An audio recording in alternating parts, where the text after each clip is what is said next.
السلام عليكم، كل سنه وحضراتكم طيبين.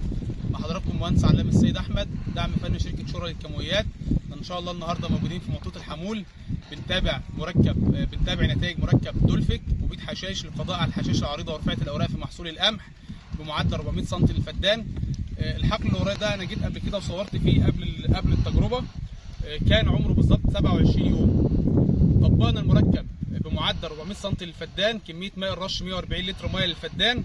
طبقنا على عمر 27 يوم، قعدنا بالظبط 7 ايام بعد التطبيق وحطينا كميه السماد بتاعتنا وروينا الحقل. ان شاء الله باذن الله احنا النهارده يوم 11/12، تم التطبيق بالمركب يوم 23/11. ان شاء الله هوري لحضراتكم النتائج على ارض الواقع. رفعيه الاوراق وعريضه الاوراق في محصول القمح قد تكون منتهيه. طبعا اللي بيصورني المهندس محمد موسى، انا صورت معاه بكده في الحقل اللي ورايا ده، وهيقول لحضراتكم النتائج على ارض الواقع. يا باشمهندس محمد، ايه راي حضرتك في المركب؟ لا، المركب محترم جدا ونتائجه كويسه جدا. في تاثير على القمح بالسلب او اي حاجه؟ لا، حضراتكم شايفين القمح ما شاء الله كويس جدا. تمام زي الفل اهو ما شاء الله. استاذنك بقى تجيب الموبايل، انا هصور الناس النتائج ان شاء الله. شكرا.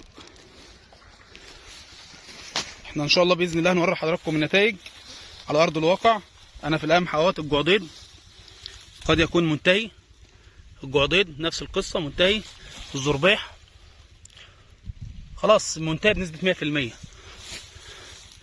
تمام كده. ايضا برضو ديل القط منتهي، الشحيم منتهي. انا واخد الارض اهوت زي ما حضراتكم شايفين، تصوير من اولها لاخرها.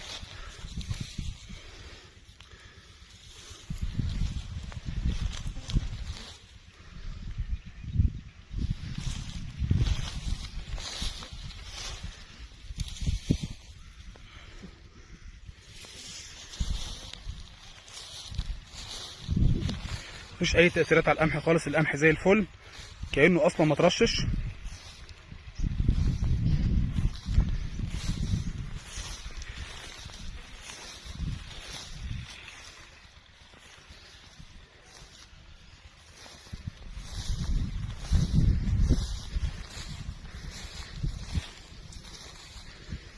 ايضا هنا الحشائش برضه عايز اوريها لحضراتكم. ده الشحيم اهوت، الحيشه اللي تحت دي الشحيم منتهيه، الزربيح نفس القصه.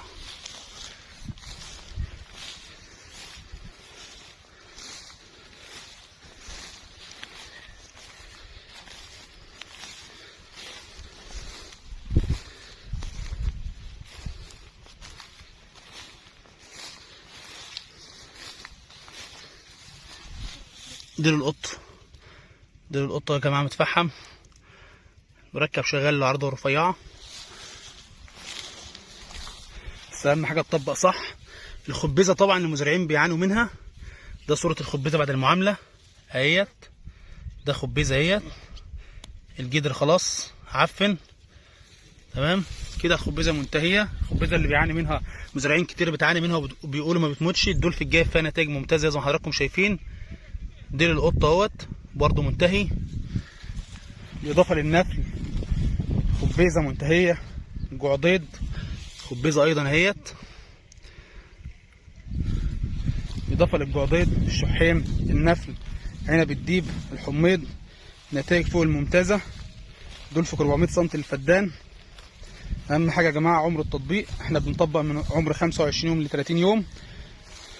بعد التطبيق ب7 ايام بحط كميه السماد بتاعتي واروي واصرف الارض على طول، عشان ما يحصلش اجهاد غمر او اجهاد بيسموه لوجنج، يحصل النبات يخش في مرحله اجهاد عن طريق التغريق او تغريق الغمر. بيحصل نبات اجهاد، يبدا النبات يحصل معاه صفار في المجموع الخضري للقمح. انا رويت اصرف على طول، ما اوقفش ميه في الارض. نتائج زي ما حضراتكم شايفين اهيت. احنا بنتابع، كان تاريخ الرش 23/11، احنا النهارده 11/12. الشحيم ده يا جماعه اهوت زربيح ايضا برضو حصل له موران ومات. في حاجات انتهت بالكامل، ما عادش اصلا لها وجود زي كده.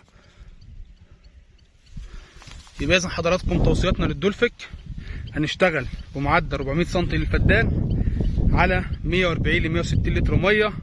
اعمار المكافحه بكافح من بدايه من 25 يوم الى 30 يوم. اللي بعد الرش، بعد الرش باسبوع بحط كميه السماد بتاعتي واروي واصرف في نفس اليوم، ما اسيبش الارض تبات بميتها او اسيب الارض فتره بالميه. شكرا لحضراتكم. احنا طبعا معلش قطلنا عليكم في الفيديو ده، لكن ان شاء الله باذن الله هوريكم برضو اراضي تانية ان شاء الله للمركب. كل سنه وحضراتكم طيبين، اتمنى لكم موسم سعيد ان شاء الله.